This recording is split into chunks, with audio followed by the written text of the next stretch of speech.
Attendez. J-1 avant le match Barça contre Gérone, on a eu le droit à quelques infos. Hansi Flick en conférence de presse, le match de demain sera différent de celui de Séville. Nous n'étions pas à notre meilleur niveau et il faudra se battre pour gagner demain. Nous devons faire mieux. Nous devons changer d'attitude, nous sommes le Barça et les supporters méritent de voir que nous nous battons à chaque action. Il ne s'agit pas de se rappeler que nous avons remporté 3 titres l'an dernier, c'est une nouvelle saison. Demain c'est le retour du Barça après cette trêve internationale qui nous a tous fait du bien et on espère de tout cœur qu'on retrouvera un Barça avec un meilleur visage parce qu'avant ça on va pas se mentir mais c'était chaud. Lamine Yamal et Fermín López reviendront demain mais ils ne peuvent pas jouer 90 minutes. Rafinha est l'un des joueurs les plus importants de l'équipe et il nous manque terriblement, il sera bientôt de retour. Nous espérons que Rafinha sera prêt pour le Classico, il y a parfois des problèmes pendant ses phases de récupération mais il est sur la bonne voie. Au passage, Ferran Torres est forfait pour le match de demain et d'après les rumeurs, Baldé a été testé comme ailier gauche aujourd'hui. L'hécatombe de blessures au Barça, vraiment c'est un truc de malade. Frenkie de Jong a joué dimanche, il a quand même pu se reposer, Pedri n'a pas pu se reposer autant mais il est en forme. On va prendre soin d'eux, ce sont des joueurs de classe mondiale et il est normal qu'ils aient plus de temps de jeu. En défense, tout le monde est impliqué. Personne ne peut prétendre être à 50%. C'est ce que j'attends de l'attaquant, c'est qu'il construise le jeu, presse, crée des occasions. Nous avons analysé ce que nous pouvons améliorer par rapport à Séville. Bref, en tout cas, rendez-vous demain pour le match qui sera à 16h15. Et s'il vous plaît, le Barça après la trêve, je vous demande que ça. Du beau jeu, beaucoup de buts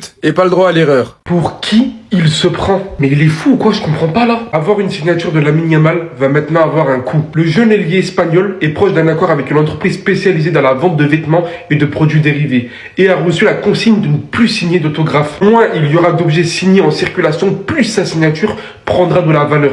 Et au cas où, c'est Mundo Deportivo, ça vient d'un journal barcelonais. Même Ronaldo, même Messi, même Neymar n'ont jamais osé faire ça. Vous n'allez pas non plus me dire que cette idée sort de la tête d'un petit de 18 ans que Lamine Yamal. Si ça vient de lui, c'est un autre sujet. Il prend véritablement, alors là, le melon, on peut le dire, c'est officiel. Mais si ça vient encore une fois de son entourage, et ce sera pas la première fois de l'avoir dit, qu'ils sont en train de l'entourer, mais très très mal. Des gens sont dans le football bien avant lui. Un joueur a atteint 1 milliard d'abonnés, toutes plateformes confondues. Il n'a jamais osé faire ça. Mais d'où ça sort ça? Signer des autographes, quoi, c'est la marque de fabrique du footballeur, qui se fait sur les maillots, les crampons depuis la nuit des temps. Je suis tellement déçu.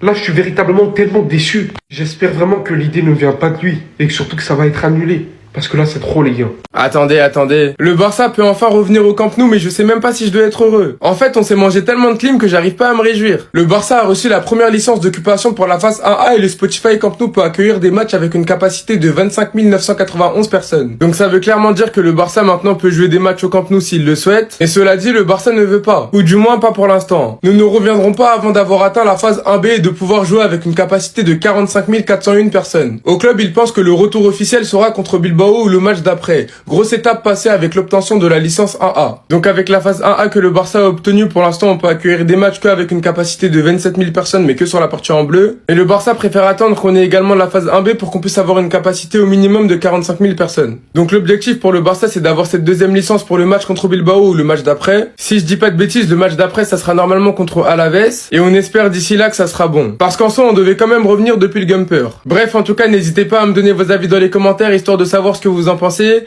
et moi je dirai tout ça. Les gars, regardez encore Lamine Yamal, qu'est-ce qu'il est proche de signer, c'est n'importe quoi. En gros, là, il va arrêter de signer des autographes sur les maillots des supporters, genre à la sortie du stade, sortie des centres d'entraînement, parce qu'il va signer avec une entreprise spécialisée dans la vente de vêtements et de produits dérivés. Du coup, Yamal a eu la consigne de ne plus signer d'autographes, moins il y aura d'objets signés en circulation, plus sa signature prendra de la valeur. Les gars, où est-ce qu'on va? Ça fait de la spéculation sur une signature maintenant. Je sais pas si vous vous rendez compte. Imaginez-vous, vous êtes un enfant. Parce qu'il faut se mettre dans la peau d'un enfant. Toi, t'es un enfant, t'as 6, 7, 8, 9 ans, 10 ans. T'es fan absolu de Lamine Yamal. Ce qui est normal. T'es parti en boutique, t'as acheté ton maillot 100 €, machin, bidule. Tu vas à la sortie du centre d'entraînement parce que t'as envie de voir tes joueurs préférés. Tu vois Lamine Yamal, tu cries Yamal, Yamal, Yamal. Tu lui tends ton maillot, il te dit non, je peux pas signer. Wesh. C'est épuisant. La vérité, c'est épuisant, ce genre de choses. À un moment donné, il faut qu'ils arrêtent d'enlever la magie du foot et des supporters. Parce que les supporters font le foot aussi. Et je suis désolé, mais pour une signature, ça fait de la spéculation. En mode, moins il va signer, plus sa signature va coûter cher. Mais les gars, il est multimillionnaire. Lamine Yamal a gagné 37 millions d'euros par an. 37 millions d'euros par an. Et ça fait de la spéculation sur une foutue signature. À un moment donné, le football, c'est le sport du peuple. Et tu peux pas mettre une distance entre le peuple et toi pour une signature. C'est n'importe quoi. Je vous jure, il est mal géré. Sa carrière, elle est mal gérée. Sa communication, elle est mal gérée. Son image est mal gérée. Ce genre de choses-là, pour moi, ça met une distance entre toi et ton public. Et c'est jamais bon. Et c'est même pas contre Lamine Yamal hein, que je fais ça, parce que lui, il fait ce qu'on lui dit de faire. Mais à un moment donné, il faut qu'il réfléchisse. Imaginez demain, Mbappé il dit, je signe plus d'autographe. Vous imaginez le bruit que ça va faire?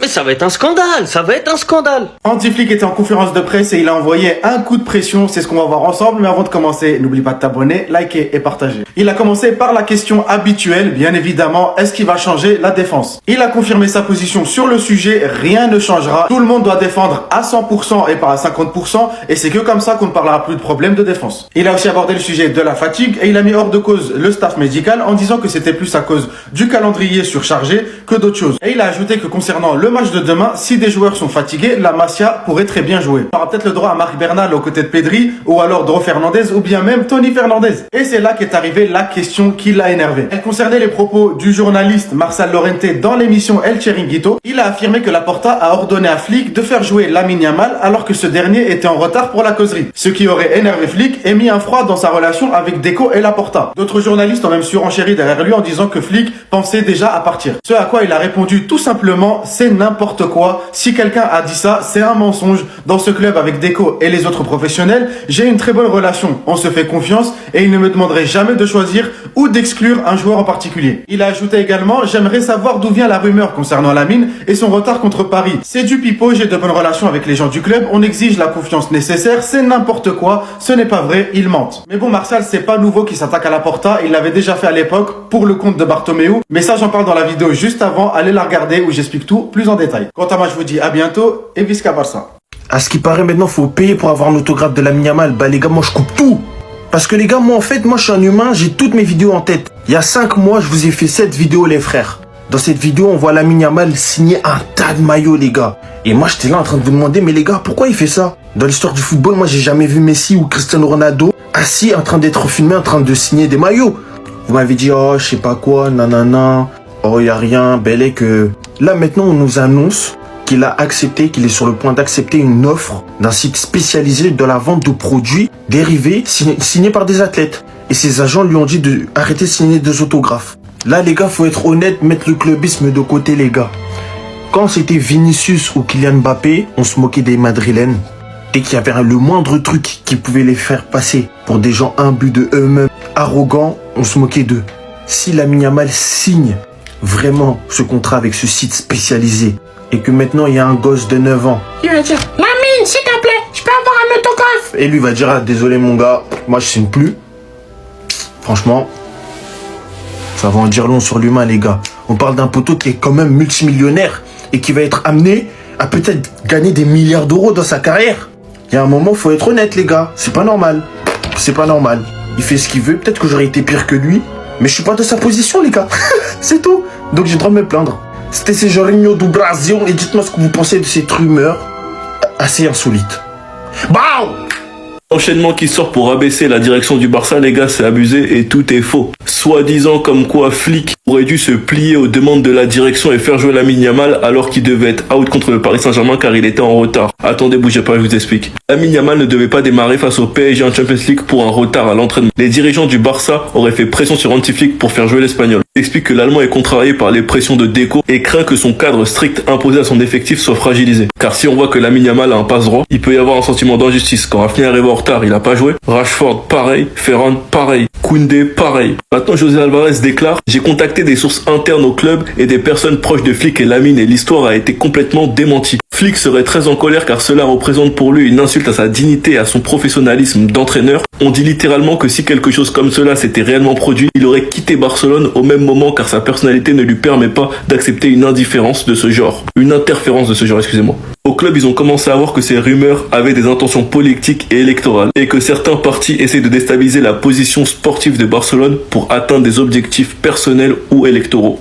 Vous connaissez tous très bien Flick, les gars, il va pas baisser son fut pour Lamine Yamal. Car le mauvais message qu'il enverra à son vestiaire s'il se pliait à Lamine, on sait que des joueurs comme Rafinha, Rashford, Ferran, Koundé ont été au banc pour retard et pas Lamine, les gars, ce serait vraiment mauvais. Enfin bref, sinon vous les gars, vous en pensez quoi? Ramenez-nous sur Snap sans nu. Ferran Torres vient de se blesser à l'entraînement, les gars. C'est-à-dire, nous, on peut pas se reposer une seconde avec ces joueurs-là. Ferran Torres est blessé. Déjà qu'on a déjà 6 blessés. On a plus de 6 blessés même au fait. Demain face à Gérone, je me demande est-ce qu'on va vraiment gagner le match. Officiel Ferran Torres est forfait face à Gérone demain. Attaquant du Barça ressent une gêne au niveau des jambiers de la jambe gauche. Donc il ne sera pas présent. Pendant ce temps, à l'entraînement, Hansi Flick se permet de faire des changements bêtes. Hansi Flick a testé Alejandro Balde au poste d'ailier gauche. Ailier gauche. Jusqu'aujourd'hui, selon un journal là. C'est dit, on a tellement pas d'options en fait en attaque que c'est Balde qui va jouer ailier gauche, les gars. Est-ce que vous vous rendez compte? L'Allemand pourrait tester des choses face à Gérone demain, alors que Ferran Torres est officiellement forfait en attaque. En vrai, le classico là, je commence à avoir vraiment peur. Rafinha qui n'est pas présent, Fumi qui n'est pas présent, Olmo qui n'est pas présent, Lewandowski qui n'est pas présent, Ferran Torres qui n'est pas présent.